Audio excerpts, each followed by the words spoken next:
Bismillahirrahmanirrahim. Alhamdulillahi Rabbil Alamin.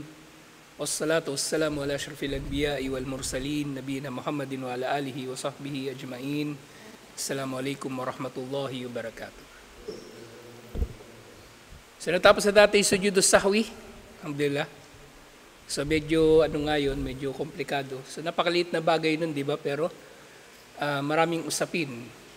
Pero nga, na-summarize na natin ito, alhamdulillah, na anumang pagkalimot o pagkakamali o naiwan sa mga wajib at fard, rukun. So kailangan wajib din ang sujudus sahwi. At kung naalala mo ito bago pa magtaslim, edi mag-sujudus sahwi ka bago magtaslim. Okay? Kung naalala mo ito pagkatapos ng taslim o pinaalalahanan ka pagkatapos ng taslim, edi gawin mo ito pagkatapos ng taslim. Okay? Para hindi na kayo malilito. Yung imam, kapag siya ay nagkamali, tapos nag-sujudus sahwi siya, susunod sa kanya yung ma'mum, di ba? Susunod sa kanya. Pero yung ma'mum, kung nagkamali siya, doon sa bahagi ng sala niya, nakasama niya yung imam, hindi niya kailangan magsujudus sahwi. Okay? Hindi niya kailangan magsujudus sahwi. Pero kung nagkamali siya doon sa parte na hindi na siya kasabay ng imam, late siya dumating, di ba? Dumating siya pangalawang rakaah ng duhur. Nagkamali siya sa pang-apat na rakaah, doon na siya magsusujudus sahwi mag-isa. Pero kung kasabay niya yung imam, hindi. Pero kung yung imam nga magkamali, kahit hindi pa alam ng jamaah kung saan ang mali ng imam, susunod pa rin sila sa sujudus sahwi. Pwede ba mangyari yun? Hindi alam ng ma'mum kung ano yung mali ng imam? Paano? Halimbawa, di ba? Mali yung nasabi ng imam. So, kailangan niyang mag-sujudus sahwi at yung ma'mum susunod kahit hindi pa nila alam kung ano yung nangyari. Susunod pa rin sila. Susunod pa rin sila. Kaya nga maganda kung sa mga masjid, nakikita talagang imam. Kahit yung mga babae, oo, nasa likod sila, pero maganda o mainam na nakikita nila yung imam para hindi sila malilito. Kaya nga tayo, pag tarawih, may mga sujudut tilawa. So dito na talaga sila pupwesto. Kasi pag sa taas, pag sujudut tilawa, hindi nila alam, akala nila nagruko yung imam, yun pala ay nagsujud ng tilawa. Kumbaga nakikita pa rin nila yung imam, inshallah. Tapos ano pa ba? Doon sa sujudus sahwi, kapag nakaalis na yung imam, pwede pa rin niyang, tumayo na, tapos nakalakad na, pwede pa rin siyang paalalahanan na may kulang sa sala o may sobra sa sala. Yun nga lang, may naalala ko, kapag nakapagsalita na, kumbaga sinasabi ng mga scholar, kapag nakapagsalita na, yung mga tao o yung imam lalo na, maaring hindi na siya magsujudus sahwi. Yun ang sabi ng mga ibang scholar. Pero nalaman natin doon sa batayan, kinausap pa si Propeta Muhammad sallallahu alaihi wasallam ng isang sahaba, di ba? O nung mga sahaba, si Dulyadain lalo na. So, tinuloy pa rin niya ang sujudus sahwi. Tinuloy pa rin niya ang pagkukumpleto ng sala at ginawa niya yung sujudus sahwi doon sa iba pang mga ulat. Pero nga kung halimbawa nga malayo-layo na, matagal ng oras ang lumipas, inabot na ng ilang minuto, so pwede nang palampasin yun, hindi na kailangan bumalik pa ng imam para magsujudus sahwi. Inshallah.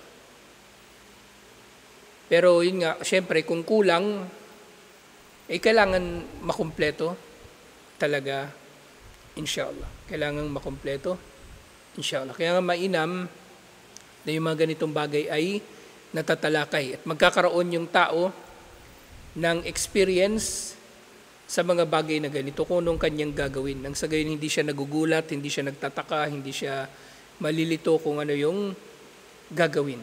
Kasi ito mga bagay na ito ay kumbaga, hindi may iwasan, mangyarit na mayroong pagkakamali sa sala at dapat ito na malinaw, insyaallah. So ngayon, yung tinatawag nga na sujudut tilawa. Yung sujudut tilawa nasa loob ng Kitabus Salah kasi maaring ang sujudut tilawa ay ginagawa sa salah. Okay? Pero yung sujudus syukur nasa Kitabus Salah pa rin kasi anyway ang sujud, nauunawaan siya na integral na bahagi talaga ng salah. Kaya dito siya inilagay. So ngayon, al-mas'alatul khamisa, panglimang aralin, sujudut tilawa, sujud ng pagbasa. So unang bahagi, masyru'iyatuhu wa hukmuhu, ang pagsasabatas dito at ang hatol dito. Wa huwa masyru'un inda tilawatil ayatil lati wuridat fiha as-sajdat wa istimaiha. Wa istimauha. Ito yung mga aya na natukoy sa mga batayan na mayroong sujud dito. Na kapag nabasa mo ito, ikaw ay magsusujud. Ikaw ay magsusujud. Na kung ikaw nagbabasa sa mushaf, ganun din, applicable ito. At kung ikaw ay nasa sala, ganun din, applicable ito. Kung ikaw ay ma'mum, nasa likod ka ng imam na nagsujud at tilawa, sasabay ka rin sa kanya sa sujud. Pero meron kang narinig na nagbabasa ng Quran at nagsujud at tilawa siya, wala naman sala, nagbabasa lang siya ng Quran, hindi mo kailangang sumabay sa kanya ng sujud. Ang pagsabay sa sujud at tilawa ng iba ay sa sala lamang nangyayari. Sinabi ni Ibn Umar radiyallahu anhuma, iniulat ito ni na Imam al-Bukhari at Imam Muslim, kana Nabiya sallallahu alaihi wasallam yaqra'u alaina as-surata fiha as-sajda fayasjudu wa nasjudu ma'ahu. Si Propeta Muhammad sallallahu alaihi wasallam ay binabasa niya sa amin ang ilang mga sura na mayroong sajda, sujud, at kami ay nagsusujud kasama siya. Hatta ma yajidu ahaduna mawdi'an lijabhatihi. At sila ay nagsusujud. Nireview ko nga uli kasi yung pagsusujud ng nagbabasa, yung nagbabasa ng wala sa sala, tas magsusujud din yung nakikinig sa kanya. Ang totoo niyan, pwede siya.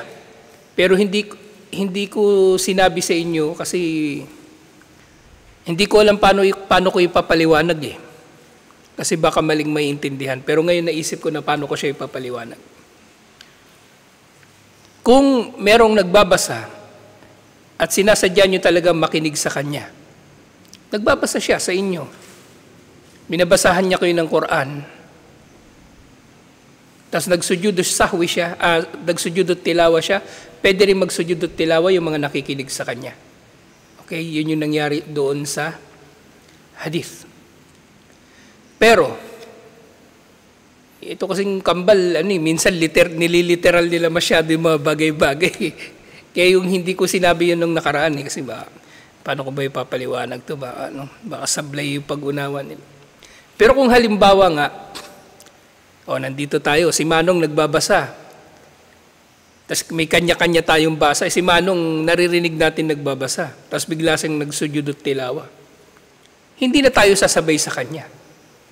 Okay? Kasi hindi naman niya tayo binabasahan ng Quran, kumbaga. At hindi rin naman tayo sadyaan na nakikinig sa kanya. Okay? So sa ganun siya mapapaliwanag. Okay? So sinigurado ko yung bagay na yun na tama kong masasabi sa inyo. So yung mga nabanggit na hadith na nagsujud yung mga sahaba kasama si Propeta Muhammad sallallahu alaihi wasallam, lalo na ngayon suratul sajda na binanggit sa hadith, yun. Wala yun sa sala. Wala yun sa sala. Pero yung mga binanggit ko lang mga sample, yung nangyari sa sala. Pero yun nga, pwedeng mangyari yung ganun. Pero hindi porke narinig nyo na may sujud at tilawa o may hindi porke narinig nyo yung aya na binasa aya na may sujud at tilawa, ay magsusujud kayo kasama nung nagbabasa. Okay? Pwede yun, applicable yun kung magkakasama talaga kayo at sinasadyan yung makinig sa Kanya. Paano yung halimbawa? Naririnig ninyo sa speaker, sa cellphone, yung aya na may sujud at tilawa. Magsusujud ba kayo? Ha? May intention na? Oo nga, nakikinig ka nga eh. Tapos nabanggit sa cellphone yung dumaan sa aya na may sujud at tilawa yung yung nagbabasa na naka-record sa cellphone. Magsusujud at tilawa ka ba? Ha? Ano?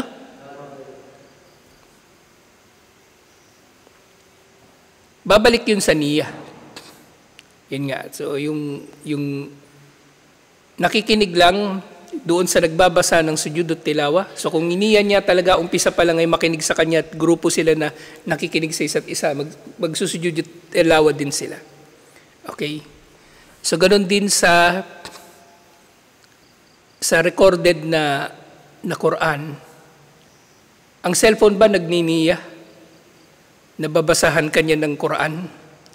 O, ibig sabihin, hindi ka sasabay sa kanya ng sujud. Hindi ka pagsusujud at tilawa kapag narinig mo yung aya na may sujud at tilawa.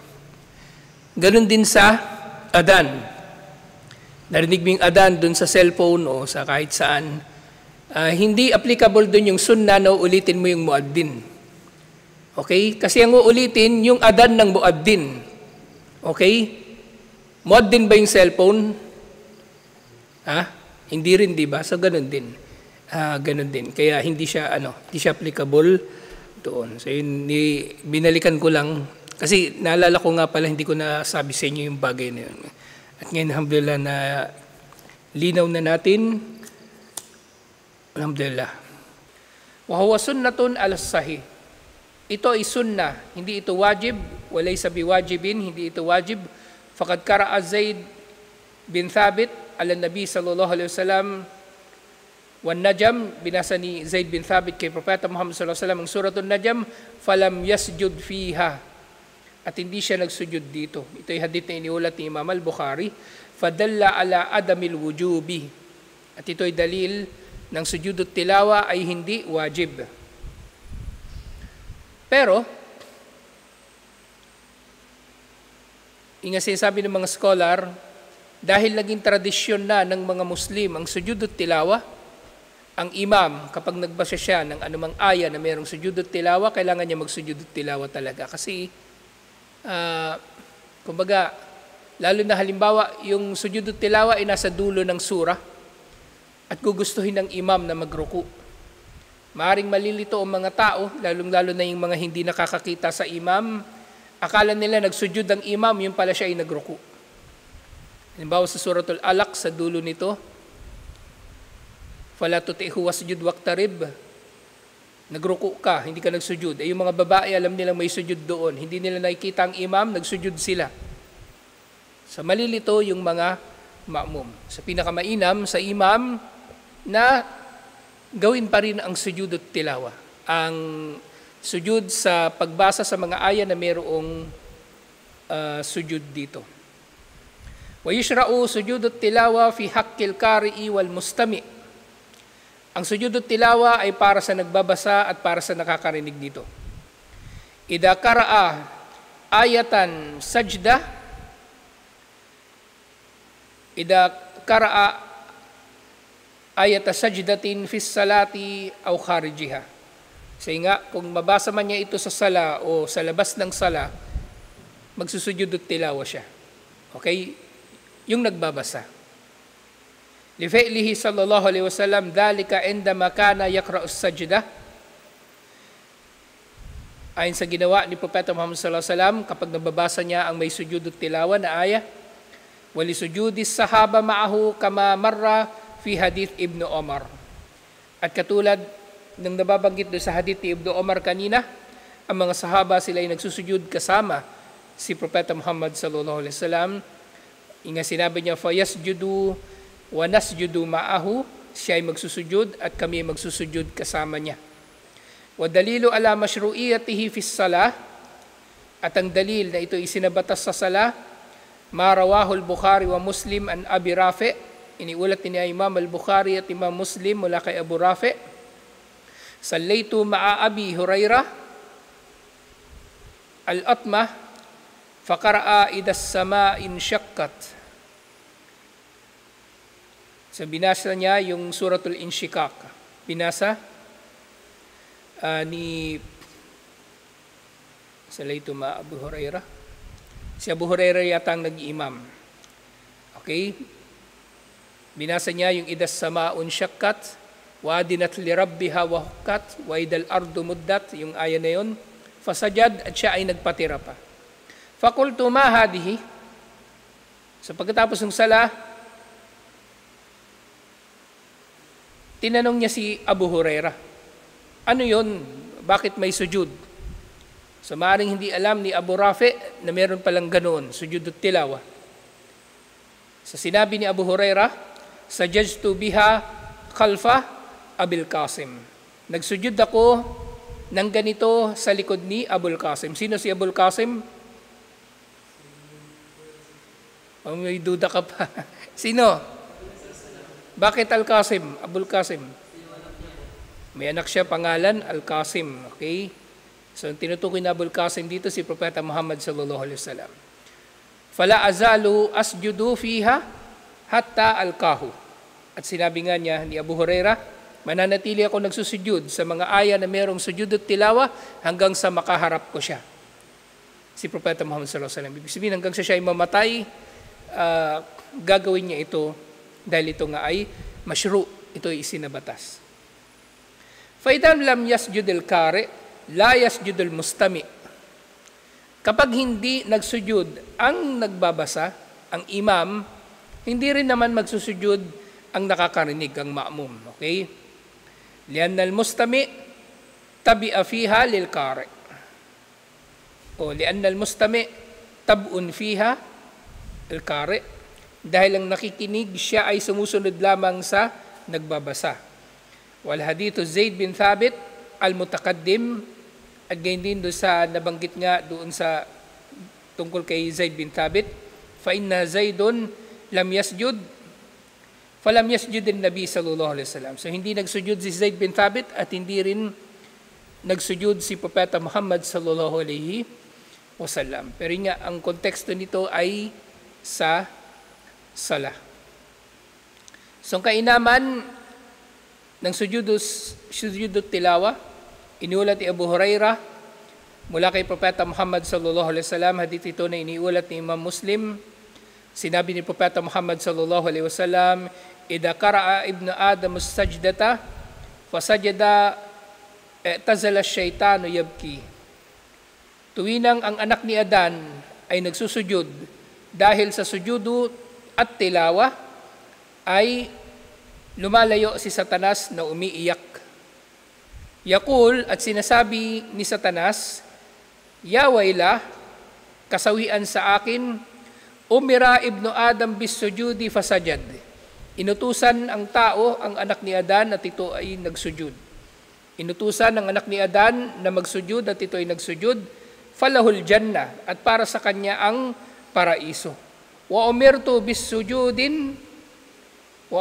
sujudi fa abaitu falinnar. Samantalang ako, pinagutusan ako ng sujud at tumanggi ako, kaya para sa akin ang impyerno. So sa bawat sujud at tilawa na ginagawa ng mananampalataya ay nagsisisi si Satanas.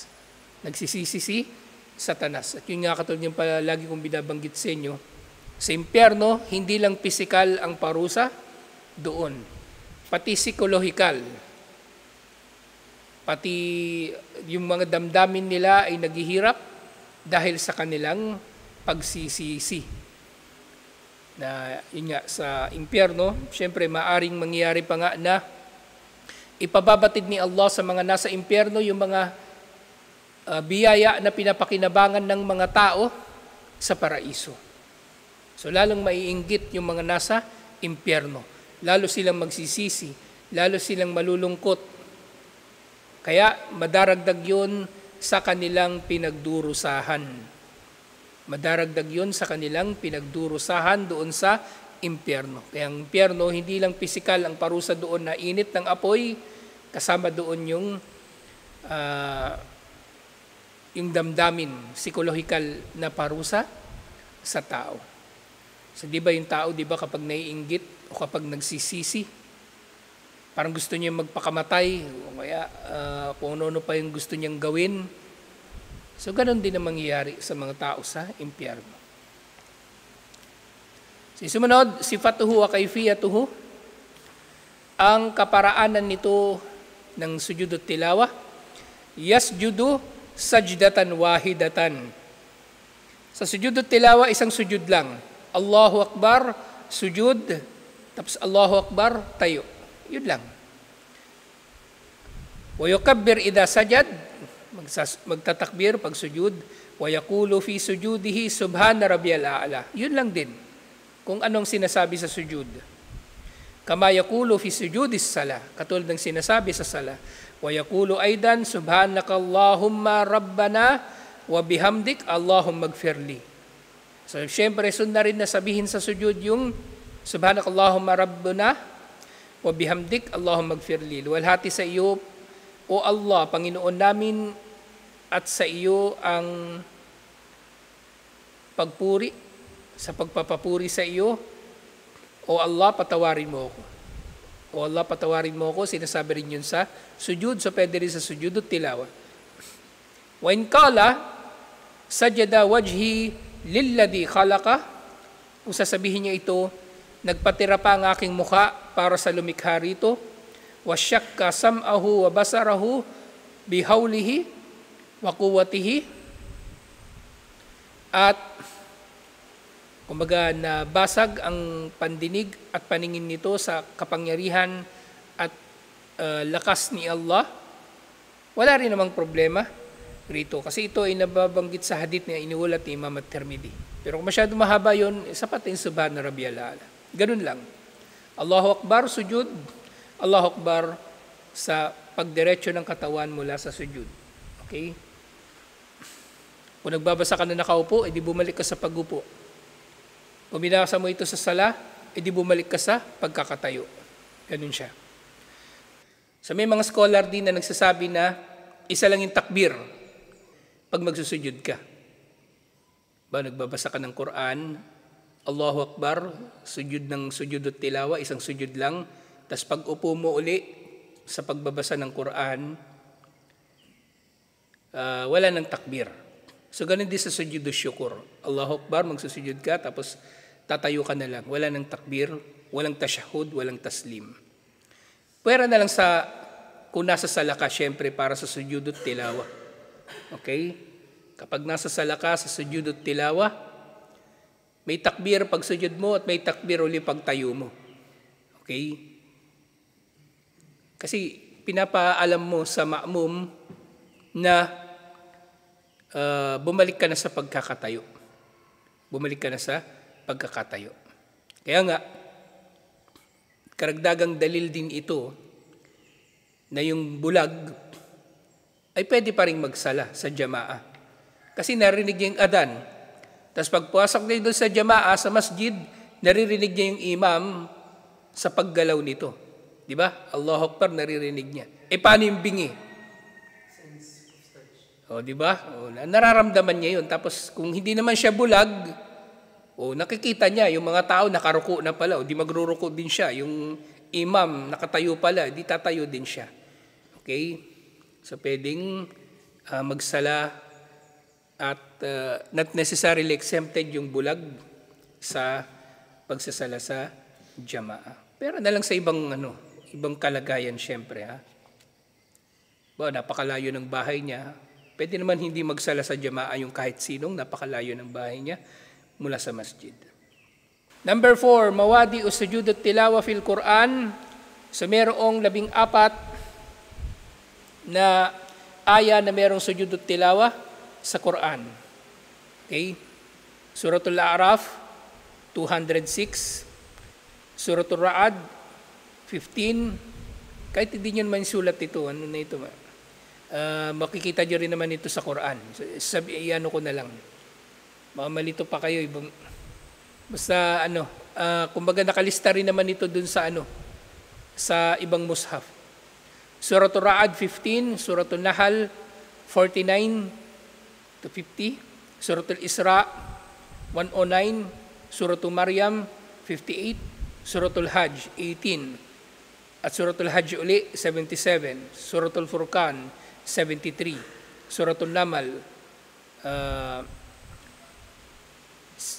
26, Suratul Sajda 15, Suratul Fussilat 38, Suratul Najm 62, Suratul Inshiqaq 21, Suratul Alaq 19. So yung ibang scholar may tinukoy pa sila na pang 15, at ito yung doon sa Suratul Sad na nagsusujud din ng iba dito. Pero dito sinasabi, hiya sajdatu surati Sad wa hiya sajdatu syukrin, pero ito ay sujudu syukur.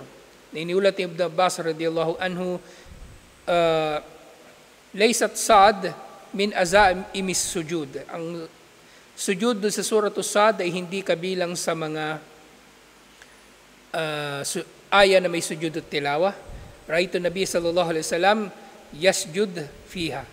Hindi ito kabilang sa mga aya na nakita niya si Propeta Muhammad sallallahu alaihi wasallam na nagsala at nagsujud at tilawa, o kaya ay nagsujud at tilawa. Hindi niya nakita si Propeta Muhammad sallallahu alaihi wasallam na nagsujud at tilawa para dun sa aya na sinasabi nila doon sa Suratul Sad. At panghuli ngayong gabi, inshallah, ito na nga, sujudus syukur, sujud ng pasasalamat. Sujud ng pasasalamat. Yustahabbu liman waradat alayhi ni'matun. Ito ay mustahab para sa sino man na dumating sa kanya ang malaking biyaya. Aw dufiat anhu an-naqamah. O kaya ay nailigtas siya, naiadya siya mula sa masama. Mula sa aksidente, halimbawa, mula sa disgrasya. Aw busyira bima yasurru. O kapag nakatanggap siya ng good news, pwede siya magsujudu asyukur. An yakirra sajidan lillahi iktidaan bin Nabi sallallahu alaihi wasallam. So maaari niyang gawin ng mga ito, o maaari niyang gawin ng sujudu syukur sa mga ito bilang pagsunod, paggaya kay Propeta Muhammad sallallahu alaihi wasallam. Wala yushtarat fiha istiqbalul qibla. Ito na. Sa sujudu syukur, hindi kailangan na nakaharap sa qibla. Hindi kailangan na nakaharap sa qibla. Walakin inistakbalaha fahuwa afdal. Subalit kung gagawin mo ang sujudu syukur na nakaharap sa qibla, mas mainam insyaallah. Waqad kana Rasulullah sallallahu alaihi wasallam yaf'alu. Ginagawa ito ni Propeta Muhammad sallallahu alaihi wasallam. Mayroong hadith na iniulat mula kay Abi Bakrah. Iniulat ito ni Abu Dawud. Anna Nabiya sallallahu alaihi wasallam kana idha atahu amrun yusurruhu aw yusarru bihi. Kapag may dumating sa kanya na balita na nagpapasaya sa kanya, kharra sajidan syukran lillahi tabaraka wa ta'ala. Siya ay nagsusujud bilang pasasalamat kay Allah. Wa kada fa'alahu sahaba ridwanullahi alaihim. At gayon din ang ginawa ng mga sahaba, kalugdan nawa sila ni Allah. Wa hukmu hadas sujud, hukmu sujudut tilawa. At ang hukom ng sujud na ito, sujudu syukur, ay katulad ng sujudut tilawa. Anong hukom pala yun? Sunnah. Okay? Sunnah ang sujudu at tilawa, so sunnah rin ang sujudu at syukur. Wa kada sifatuhu wa kayfiyatuhu. At ganito rin ang kaparaanan ng pagsasagawa na ito ng sujudu asyukur. Yung kaparaanan ng sujud asyukur. So yung sujud at tilawa, isang sujud din. Okay? Yung sujud at tilawa, isang sujud din. So ganun din ang sujud asyukur, isang sujud lang din. Okay? So yun yung ini-imply dito sa dulo na sinabi. So dito ini-imply na ang sujudu asyukur ay isang sujud lang katulad ng sujud at tilawa.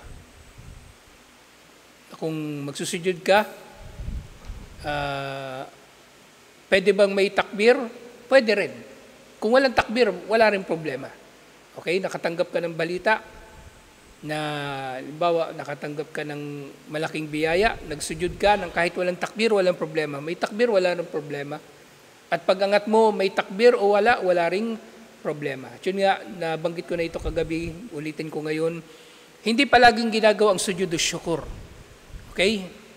Ginagawa lang ito sa mga pambihirang pagkakataon na nagkamit ka ng malaking biyaya o pagkakaadya mo sa masama. Hindi yung palagi mo itong gagawin. Okay? Hindi mo ito palaging gagawin. Diba, sumweldo ka, susujudu syukur ka. Tapos, may nagbigay sa'yo may nagregalo sa'yo, ballpen, nagsujudu syukur ka. Hindi ganun. Mga malilit na bagay, hindi sunna ang sujudu syukur doon. Okay? Ang sujudu syukur sa mga malalaking biyaya, alhamdulillah. So natapos na natin itong tungkol sa sujud as-sahwi at tilawa wa syukur. Subukas inshallah salatul jamaah, ang sala kasama ang jamaah. Inshallah para alam natin kung anong gagawin natin sa sala. Inshallah hindi nanguhula lang tayo. Mahalaga ito lalong-lalo na para sa mga Muslim. Kasi ito naman yung pangunahin na paraan dapat ng pagsasala ng mga Muslim, lalo na lalaki kasama ang jamaah. Alhamdulillah. So, lilinawin natin ito bukas. Inshallah. Assalamualaikum warahmatullahi wabarakatuh.